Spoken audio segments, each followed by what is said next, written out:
بسم اللہ الرحمن الرحیم الحمد للہ رب العالمین والصلاة والسلام علی رسولہ المبین وعلی آلہ وصحبہ اجمعین۔ محترم معزز سامعین، 4 جون 2024 کی صبح کا سبھی کو انتظار ہے۔ ویسے تو 1947 کی صبح آزادی بھی نمودار ہوئی تھی، مگر جب نمودار ہوئی تو کہنا پڑا ہم انتظار صبحوں میں جاگے تمام رات، نکلا جو آفتاب تو وہ بھی گہن میں تھا۔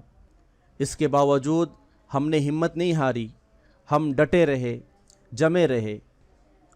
ہمارے حوصلوں کو پست کرنے کے لیے کیا کیا حربے استعمال نہیں کیے گئے، فسادات کی ایک لمبی فہرست ہے۔ ہمارے تعلیمی اداروں پر شب خون مارا گیا، شریعت اسلامیہ میں دخل اندازی جاری رہی، بہت کچھ ہوا، مگر ہم نے بھی ناسازگار وقت کے تیور کو دیکھ کر اپنے چراغ عزم کی لو کو تیز کر دیا۔ اب ایک اور صبح کا انتظار ہے، اور وہ ہے 4 جون کی صبح۔ اقتدار کی تبدیلی کے لیے سب نے اپنی پوری کوشش کی ہے، سبھی کو آس ہے کہ محنت رنگ لائے گی، اور امید رکھنی بھی چاہیے۔ عوام کا جوش و خروش مثبت اشارے دے رہا ہے، مگر ساتھ ہی EVM کی جفاکاری کا بھی اندیشہ ہے۔ خیر، جو ہونا ہے وہ ہو کر رہے گا۔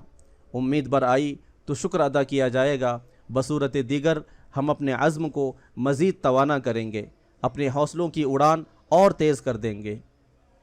روزنامہ انقلاب میں شاہد لطیف صاحب نے اپنے نقطۂ نظر کو جس انداز میں قلم بند کیا ہے، وہ ہمارے لیے تاریک رات میں ایک روشنی ہے۔ آپ لکھتے ہیں کہ انتخابی نتائج حسب توقع ہوئے تب بھی اور خلاف توقع ہوئے تب بھی ملت کا لائحہ عمل ایک ہی ہونا چاہیے۔ ہمارا لائحہ عمل جامع ہو، جس میں تعلیمی، معاشی، معاشرتی اور سماجی مسائل پر توجہ دی جائے، آپس کے اختلافات کا خاتمہ ہو۔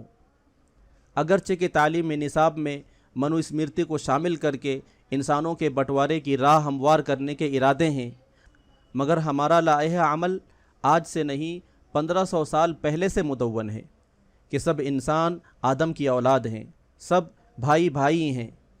ہمارے لائحہ عمل میں نفرت، ذات پات اور بھید بھاؤ کے لیے ہرگز گنجائش نہیں ہے۔ دوستو، نتیجہ خلاف توقع ہوا تو احساس کمتری کا شکار ہونے یا حوصلہ ہارنے کی ضرورت نہیں ہے، اور نہ ہم ہاریں گے کہ ہم نے بہت طوفان اور سیلاب دیکھے ہیں جو ہم کو بہا لے جانے پر بضد تھے، مگر سچ تو یہ ہے کہ ادھر فلک کو ہے ضد بجلیاں گرانے کی، ادھر فلک کو ہے ضد بجلیاں گرانے کی، ادھر ہمیں بھی ہے دھن آشیاں بنانے کی۔